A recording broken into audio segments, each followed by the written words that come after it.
started with my dad, Robb Talbott, who moved here after being married in Carmel in 1946. We moved here in late 1949, early 50. And my dad loved mountains. He loved to be on top. He had to have a view. So with that in mind, there were only 1,200 people when we moved to Carmel Valley in 1950. It was almost a dirt road, potholes. He found this property in 1961 and bought it.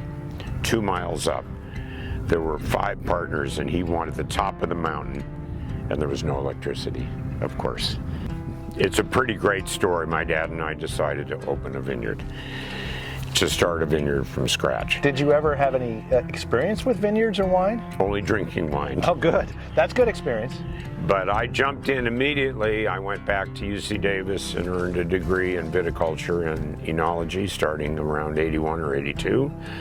Studied the beautiful occupation for 2 years and planted the vineyard in 83 and 84. Built my winery in 1982. And I started the Diamond Tea Vineyard around 1984. I planted it myself, put the fence in, put the irrigation in. The ranch had been cattle ground, so I had a tractor and I cleared 25 acres of land and named it, of course, the Diamond Tea Vineyard. Welcome, Tim. Thank you. Cheers. Might be a little early in the morning, but hey, for this good special wine treat, is, I'll have it. Comes right from this land right here. Love the wine and the grapes, but tell us a little bit about the property and the house and what you've done here. Well, in 1972, I decided to build my first cabin. Once again, I had to build it with hand tools because we didn't have electricity. And I sited the house down below because of the wind. I had looked at these beautiful trees that were flagged. When a prevailing wind comes in every afternoon, the trees can't grow up, they grow out. And that's why the beautiful limbs go out about the hill. Right. And I knew that meant a lot of wind, and we can feel the wind now. Right. So I sited my cabin down below where there was no wind and built the original house. 10 years after I put in electricity myself with a tractor from PG&E, and then I added on to the house. But eventually I wanted to see the sunsets, and I wanted to see the snow in the mountains. So after looking at this view every day when I would drive in on my way to work or come home, I said, I'm going to move my house. So I built this house 5 years ago. I've noticed there's a lot of cool features in here using existing elements of the property and reclaiming old elements. We repurpose, we reclaim, we use natural materials. I want it to feel like it belongs here. Right. I don't see any paint. I'm really not into paint.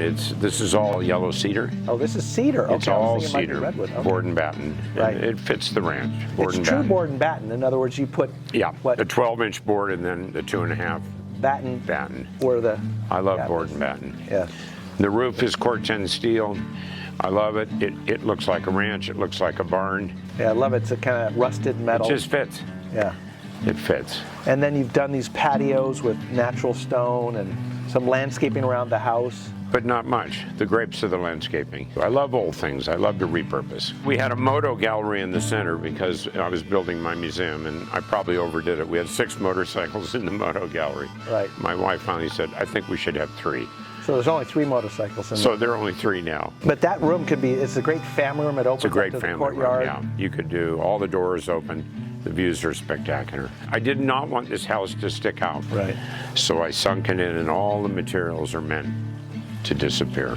This stone is somewhere around the 15th century. It came from France. It was a road. Where'd you find it? Jean Deleuze bought a road. Jean Deleuze, yes. He bought 8 miles of road, brought it over, repurposed it for patios, and then paved the road. I thought it was brilliant. Oh, so he bought the road and agreed to pave it? He bought the road. He said, I'll give you a nice modern road, but I'll take your old stones. And the stones were hand cut 500 years ago.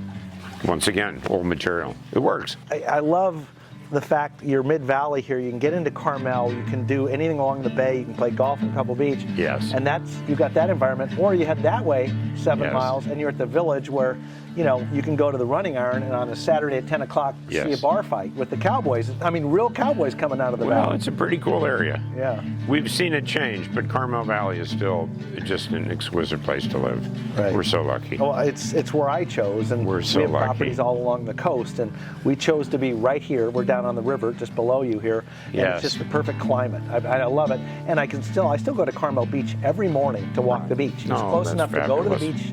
I take my 1987 Synchro van down Yeah. there. Oh, your Like it. Synchro, yeah. Mine runs. Yours is a fountain. Yeah, mine is a still fountain runs. now. Yeah. This climate is unbelievable, and that's why people come here. Yeah, for us it doesn't get too hot, but we if it's foggy in town, all of a sudden we're driving out, boom, it's sunny, and I just love it. It puts a smile on my face. One of the neatest factors that I'm really proud of is I love to learn, so I apprenticed with a cabinet barn maker near Bath, Maine, and I went back for 2 summers, and he taught me how to build the wood joints and raise a barn like the Pennsylvania Dutch.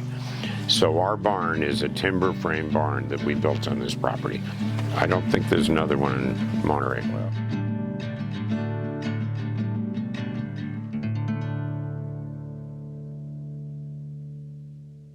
Well, I envisioned this barn.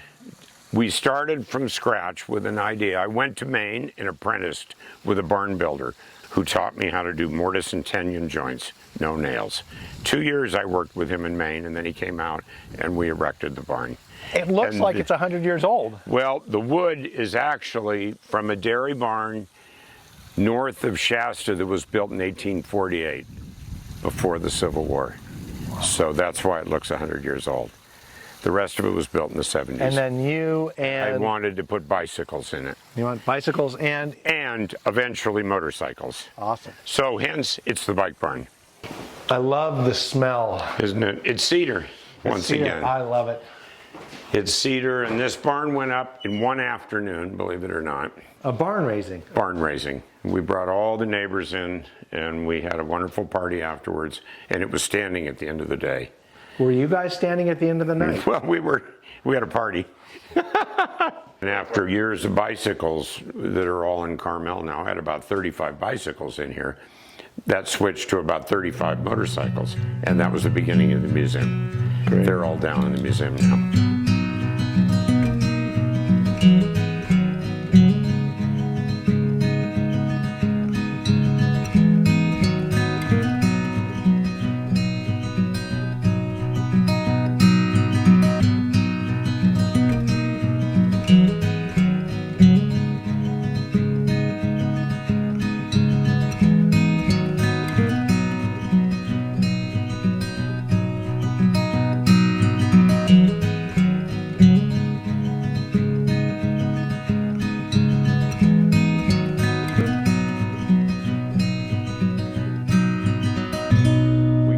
Volkswagens for years, my son and I, and we brought in this Volkswagen. It was an original Colorado truck.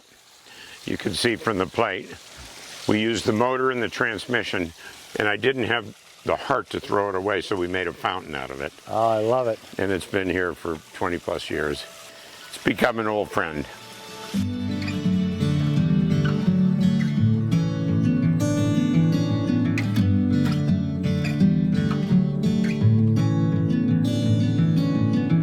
So, Rob, tell me a little bit about this piece. This was our front yard, which was basically a field. Right.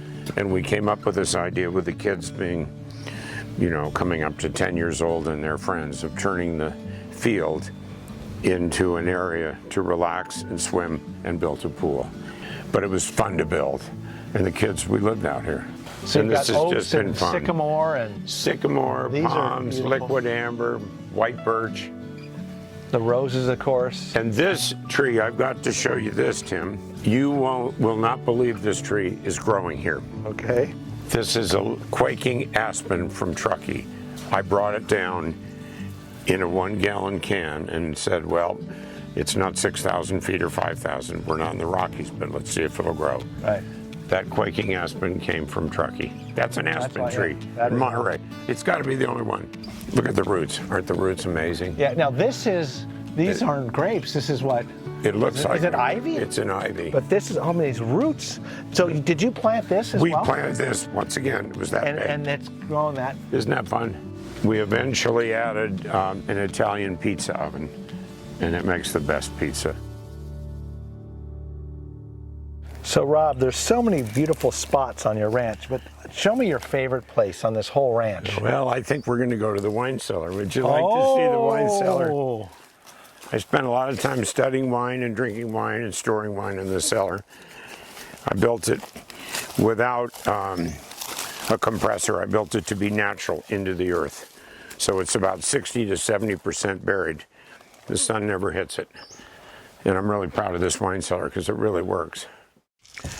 Wow. Come on in, Tim. This is the cellar. Your favorite spot on the whole ranch, huh? And especially on a hot day. These doors are very thick. We hand built them. You got double doors, I see. So you've got a wall that's extremely thick, double doors, and I want you to listen to it shut. It's a great sound. And we use cedar above, we use plaster, and all these bottles are French. Yeah, and so you would have tastings here? We'd have tastings here. I had a table here with the chairs and an old candle, and we'd come down and I'd have people pick whatever they wanted, and then I'd have our wine, and we'd do blind tastings here. And then what's on this wall here? This wall is basically, this was my American wall. Predominantly, this was the French wall, and I marked them here. And what are you going to do with this wine? Well, I'm considering, if we find the right buyer who loves wine, including this in the sale. That's what I'm considering at this point. That'd be fantastic. There's some great history here.